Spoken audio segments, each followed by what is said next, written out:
KPM.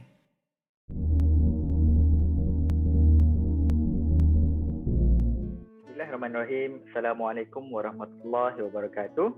Dan salam sejahtera tuan-tuan dan puan-puan yang saya hormati sekalian.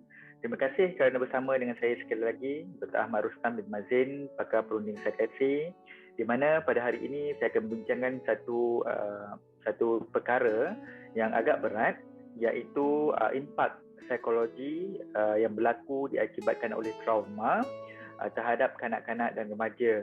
Dan dalam topik ini saya akan bincangkan berkaitan dengan apakah impak-impak negatif yang boleh berlaku kepada anak-anak apabila mereka berhadapan dengan trauma. Kerana dalam konteks trauma ini tuan-tuan dan puan, ia adalah pelbagai. Di mana trauma itu sendiri sebenarnya didefinisikan sebagai satu bentuk ancaman kepada seorang individu sebagai dirinya, secara personalitinya, kepada ruang kehidupan mereka, kepada konteks sosial mereka dan juga environment ataupun suasana sekeliling mereka. Dan trauma itu memberikan tekanan ataupun memberikan satu bentuk ancaman yang berbahaya bukan sahaja pada nyawa,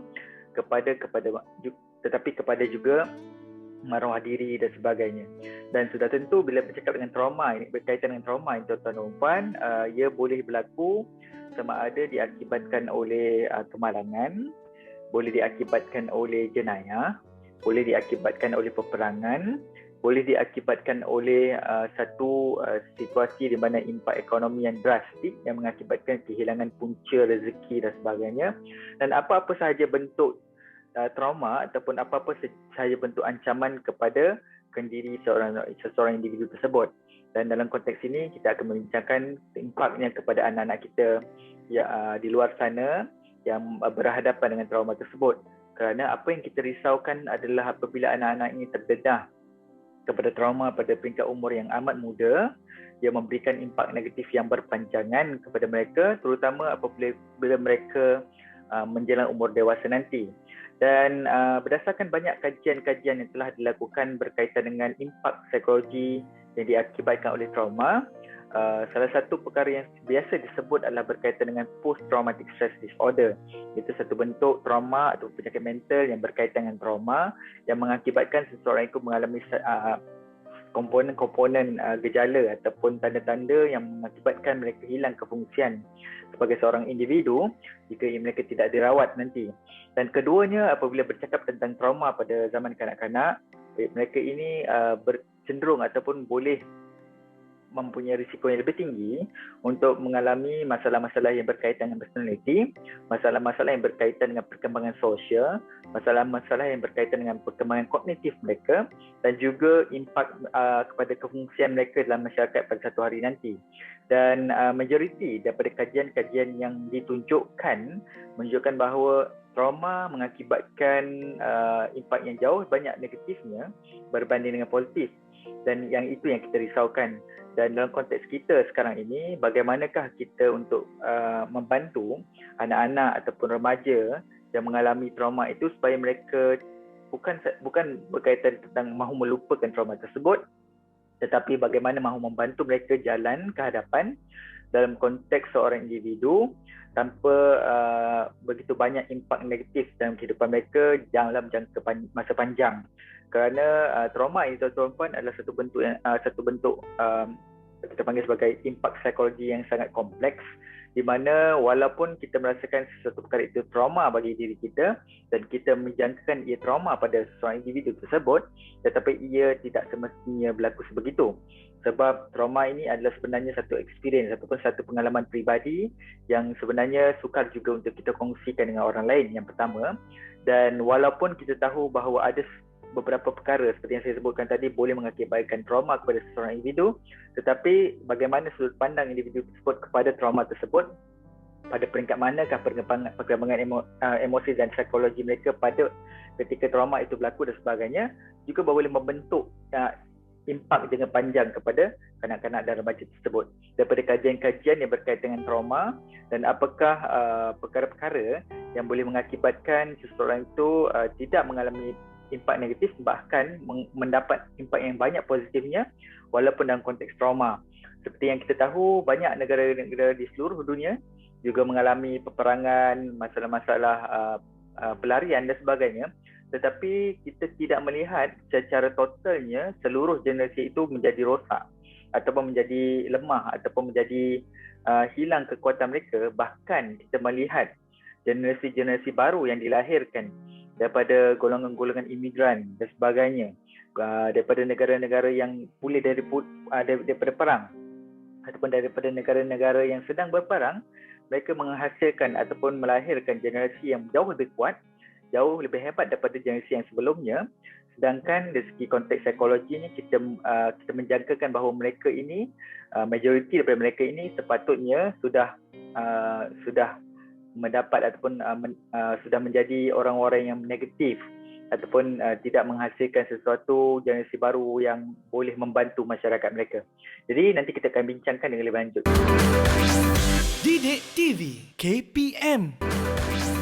Didik TV KPM. Seperti yang saya janjikan, hari ini saya tidak akan membincangkan berkaitan dengan apakah impak negatif trauma kepada anak-anak kita di luar sana, sama ada anak kita yang masih kecil maupun anak-anak kita yang sudah remaja. Namun secara umumnya, tuan-tuan dan puan, bagaimana anak-anak remaja dan kanak-kanak yang lebih kecil berhadapan dengan trauma dan bagaimana persepsi mereka terhadap trauma sebenarnya amat bergantung kepada perkembangan psikologi dan emosi mereka. Dan sudah tentu ada di kalangan anak-anak yang sangat kecil, mereka mungkin tidak langsung ingat apa yang berlaku terhadap mereka kecuali mungkin parut dan sebagainya. Dan pada masa yang sama ada di kalangan remaja ataupun mungkin yang kanak-kanak yang lebih besar, mereka sudah pun mempunyai personaliti yang sangat kuat yang boleh membantu mereka berhadapan dengan trauma dengan lebih baik. Namun begitu tuan-tuan dan puan, mungkin ada beberapa tips ataupun petua yang doktor boleh share kepada hari ini untuk kita sama-sama membantu anak-anak di luar sana yang berhadapan dengan apa-apa sahaja bentuk cabaran yang di luar jangka, masalah-masalah yang di luar jangka yang mendatangkan perasaan gelisah, gusar, risau, takut, sedih dan sebagainya di kalangan anak-anak kecil maupun remaja, supaya kita boleh membantu mereka untuk membesar ataupun membantu mereka melalui masa tersebut dengan lebih baik, dan ia tidaklah sehingga ia mengganggu kehidupan mereka pada masa akan datang. Itu yang kita mahukan daripada anak-anak yang mengalami trauma. Sebab berdasarkan kajian-kajian telah dilakukan dalam banyak tempat, didapati bahawa anak-anak yang mengalami trauma, tidak kisahlah trauma apa pun, doktor sebut tadi, mereka ini sebenarnya boleh membentuk satu bentuk resilience ataupun ketahanan ataupun keliutan, personality dan sebagainya yang membantu mereka bukan sahaja jauh lebih baik daripada mereka yang tidak pernah mengalami trauma, bahkan mereka ini mampu menjadi jauh lebih baik berbanding dengan generasi sebelum mereka, maksudnya generasi ibu bapa mereka dan ke bawah. Dan pada masa yang sama juga tuan-tuan dan puan, kajian juga menunjukkan bahawa ada 3 faktor penting untuk membantu anak-anak yang mengalami trauma. Yang pertama sekali adalah, seperti yang saya sebutkan, adalah personality anak-anak tersebut. Yang kedua adalah bagaimana mereka menilai ataupun bagaimana mereka lihat sokongan yang mereka terima daripada orang yang lebih dewasa dan orang yang mampu meyakinkan mereka. Yang seterusnya adalah apakah faktor-faktor sosial masyarakat ataupun ahli keluarga ataupun ibu bapa mereka yang dalam konteks trauma tersebut, bagaimanakah orang-orang dewasa di sekeliling mereka menunjukkan model bagaimana berhadapan dengan trauma. Dan yang terakhir sekali, bagaimanakah masyarakat ataupun keluarga tersebut beradaptasi dengan trauma yang berlaku dalam kehidupan mereka. Itu adalah secara umumnya faktor-faktor yang boleh menyumbang resilience ataupun ketahanan diri pada anak-anak yang mengalami trauma. Di samping itu tuan-tuan dan puan, saya juga akan berkongsikan tips yang lebih spesifik supaya kita boleh gunakan nanti. Yang pertama sekali tuan-tuan dan puan, apabila seseorang kanak-kanak mengalami trauma, kita kena pastikan bahawa anak-anak itu sentiasa rasa selamat.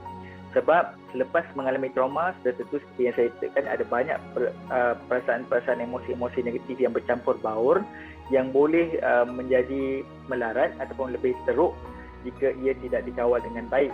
Dan salah satu faktor yang boleh membantu mereka untuk mengurangkan impak emosi negatif itu ialah dengan cara kita memastikan bahawa mereka rasa selamat. Dan mereka rasa selamat itu tuan-tuan puan, mungkin jika untuk anak-anak yang kecil, mungkin kita perlu menunjukkan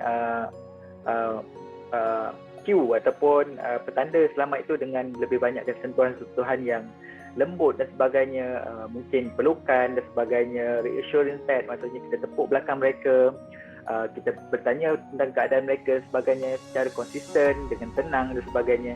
Itu adalah amat penting sekali. Dan juga sangat penting untuk kita, seperti saya katakan, kekal tenang dalam konteks tersebut. Walaupun kita sebagai seorang individu dewasa mungkin juga terkesan daripada trauma tersebut, tetapi kita tidak boleh menunjukkan yang kita ini terkesan di depan mata anak-anak kita. Kita cuba untuk mengawal emosi kita, kita cuba untuk bertindak tenang walaupun dalam hati kita penuh dengan ribut dan sebagainya. Dan acting calm ataupun berlagak tenang ini tuan-tuan amat penting untuk membantu anak-anak kita menjadi rasa lebih selamat. Yang seterusnya adalah apabila kanak-kanak tersebut mengalami satu trauma, sudah tentu rutin harian mereka mungkin terganggu, dan amat penting untuk individu yang menjaga anak-anak sebegini memastikan bahawa rutin mereka maintain ataupun rutin mereka sama seperti yang sebelumnya, ataupun memberikan mereka rutin yang hampir sama seperti yang biasa mereka laksanakan. Jika isunya adalah sekolah, kita cuba sediakan ruang ataupun peluang untuk mereka terus belajar. Jika isunya adalah bermain, kita sediakan ruang dan peluang untuk mereka terus bermain dan sebagainya. Cuba untuk memastikan rutin-rutin normal itu kekal normal seperti biasa, dan jangan kita hentikan apa-apa rutin yang boleh mengakibatkan anak-anak itu lebih rasa tertekan, lebih banyak masa untuk memikirkan apa yang berlaku dan sebagainya, sebab kita nak mereka menjadi biasa secepat mungkin. Seterusnya ialah kita cuba membantu anak-anak itu untuk cuba mendapatkan perasaan seronok dalam konteks kehidupan seharian mereka dengan apa-apa aktiviti sekalipun. Sebagai contoh, tuan-tuan dan puan, mungkin tuan-tuan dan puan biasa tengok dekat TV dan sebagainya, bagaimana golongan sukarelawan yang pergi ke negara-negara ataupun tempat-tempat pelarian dan sebagainya, mereka melakukan aktiviti-aktiviti yang seronok dengan kanak-kanak, dan ini sebenarnya amat penting untuk membantu anak-anak itu beraktiviti, yang pertama. Yang kedua, untuk memastikan mereka mendapat perhatian positif, bukan sahaja situasi negatif yang mereka di sekeliling mereka, dan seterusnya untuk membantu mereka melupakan sebentar masalah besar yang mereka sedang berhadapan itu, dan juga memberikan sedikit perasaan normal dalam kehidupan mereka, walaupun mungkin dalam konteks itu situasinya tidak normal. Didik TV KPM. Didik TV KPM. Okey, seterusnya apa lagi yang kita boleh lakukan? Yang seterusnya adalah yang saya boleh sharekan di sini adalah kita kena mendengar dengan baik. Mendengar ni tuan-tuan puan bukan sekadar mendengar, tetapi saya nak perkenalkan konsep 3L. Look, listen and learn. Look ialah berkaitan dengan kita perhatikan situasi yang ada di sekeliling kita, apa benda yang boleh membantu anak tersebut, apa benda yang tidak membantu anak tersebut, apakah yang reaksi-reaksi yang ditunjuk kepada anak-anak tersebut dari sudut bahasa badannya, perkataan-perkataan yang digunakan, reaksi emosinya dan sebagainya. Itu adalah L yang pertama, ataupun look ataupun lihat. Yang kedua adalah listen. Listen ialah berkaitan bukan sekadar untuk kita mencari point untuk kita balas balik pada anak tersebut, tapi listen ini kita dengar betul-betul apa yang berlaku di sekeliling mereka. Kadang-kadang tuan-tuan, kita mungkin tak dapat dengar daripada anak tersebut, tetapi kita mendengar daripada penjaga mereka, kita mendengar daripada orang-orang yang rapat daripada mereka, kita mungkin dengar daripada adik mereka ataupun abang atau kakak mereka, dan kita kena dengar semua orang dan bagaimanakah orang melihat situasi tersebut dalam konteks sokongan sosial mereka, barulah kita boleh membantu anak itu dengan lebih baik. Dan yang seterusnya adalah tentang link ataupun learn. Learn ialah kita kena belajar dari semasa ke semasa dengan anak-anak tersebut bagaimanakah untuk bereaksi dengan apa yang mereka tunjukkan, yang pertama. Dan yang seterusnya adalah tentang learn, ialah kita nak belajar untuk beradaptasi dengan keperluan mereka. Dan seterusnya untuk link, iaitu untuk menghubungkan mereka dengan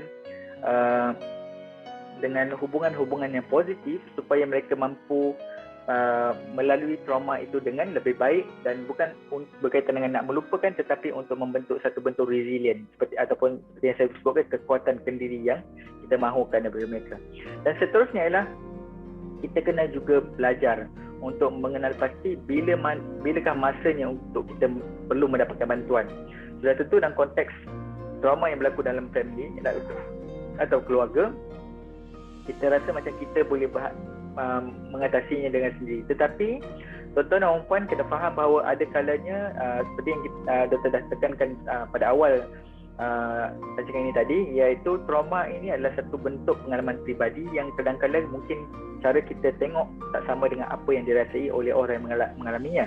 Jadi kita kena belajar untuk mengenal pasti apakah petanda yang menunjukkan bahawa kita tidak lagi mampu untuk membantu anak itu secara individu, dan anak-anak itu pula memerlukan bantuan dari profesional. Sebagaimana contohnya bila emosi anak-anak itu semakin lama semakin tidak terkawal, isu dengan berkaitan dengan tidur mereka semakin tidak okey, selera makan mungkin terganggu, pembelajaran yang merosot, ataupun petanda-petanda emosi yang tidak cantik ataupun tidak molek yang kita rasa macam this is not, ini bukan sesuatu yang di dalam kawalan kita. Dan seterusnya ialah untuk orang dewasa yang terpaksa untuk membantu anak-anak yang mengalami trauma. Dalam konteks kita kat Malaysia, mungkin anak-anak yang menyaksikan domestic violence ataupun keganasan rumah tangga, ataupun anak yang menjadi mangsa kepada keganasan rumah tangga dan sebagainya, ataupun anak-anak yang menjadi mangsa jenayah dan sebagainya, sudah tentu kita yang mahu menjaga ataupun mahu membantu anak-anak ini juga kena jaga diri sendiri, di mana kita kena lihat diri kita kena jaga diri kita, kesihatan mental kita dan sebagainya, supaya kita tidak terganggu dengan apa yang berlaku. Dan sudah tentu mungkin ada di kalangan tuan-tuan dan puan yang mengalami trauma itu sendiri bersama dengan orang yang tersayang, dan ini juga sudah tentu memberikan impak psikologi pada tuan-tuan dan puan. Dan sangat penting untuk kita menjaga kesihatan mental kita dahulu sebelum kita dapat membantu anak-anak yang lebih kecil ataupun remaja dan sebagainya. Seterusnya ialah jika sekiranya kita berhadapan dengan keluarga yang mengalami trauma dan sebagainya, kita kena bantu mereka untuk berkomunikasi sama sendiri dan membincangkan berkaitan dengan apa yang mereka alami dalam konteks yang lebih tenang dan aman, dalam konteks yang konstruktif dan menuju ke hadapan ataupun moving forward kita panggil. Sebab dalam konteks ini tuan-tuan dan puan, kita kena faham bahawa dalam sudut individu maupun keluarga, mereka mengalami fasa yang kita panggil sebagai grieving period ataupun fasa berkabung yang diakibatkan oleh trauma yang mereka alami, dan amat penting untuk ia dibincangkan secara bersama jika ia dialami secara bersama, dan kita mahu lihat bagaimana mereka berkomunikasi berkaitan dengan situasi tersebut. Dan seterusnya adalah dalam konteks tanggungjawab anak tersebut ataupun remaja tersebut, kita tidaklah wajar untuk meletakkan banyak tanggungjawab kepada mereka dalam konteks mereka pun sedang berhadapan dengan trauma. Ini selalunya berlaku apabila kita nak memberikan sedikit kekuatan kepada mereka untuk mereka terus hidup dan sebagainya. Sebagai contoh saya bagi ialah mungkin ahli keluarga terlibat dengan kemalangan, ibu bapa mungkin meninggal dunia, ada anak yang lebih besar yang juga terlibat dengan kemalangan tersebut dan anak yang lebih kecil, dan kemudian kita serahkan tanggungjawab untuk menjaga the whole family kepada anak yang lebih besar, which is actually kita sebenarnya tidak adil terhadap anak yang besar itu, kerana anak yang besar itu pun sendiri pun mengalami trauma. Dan kita kena timbangkan apa benda yang kita kena serahkan kepada anak tersebut dan apa perkara yang kita kena ambil alih sebentar, supaya anak itu boleh bertenang, boleh buat keputusan mereka sendiri, dan akhirnya mereka boleh membesar dengan lebih baik. Dan apa lagi, kita memberikan bantuan in terms of apa benda-benda yang mungkin teknikal, perkara-perkara teknikal yang boleh membantu mereka untuk menjalani kehidupan normal secepat mungkin, tidak berterusan berhadapan dengan trauma itu sampai bila-bila dan sebagainya. Jadi saya rasa setakat itu dahulu petua-petua yang kita boleh gunakan apabila berhadapan dengan kanak-kanak yang mengalami trauma, sebab trauma boleh menghasilkan individu yang resilient. Trauma boleh menghasilkan individu yang kuat, jauh lebih kuat daripada apa yang kita sangkakan. Dan trauma juga jika ia tidak dihandle ataupun tidak dikendali dengan baik, boleh mengakibatkan impak negatif yang berpanjangan, terutama di sudut psikologinya, terutama di sudut sosialnya, komunikasi dan sebagainya. Dan sudah tentu kita tidak mahu kadang-kadang ataupun remaja yang mengalami trauma ini membesar dalam konteks psikologi mereka terganggu sehingga mereka tidak mampu berfungsi secara optimal apabila mereka dewasa nanti.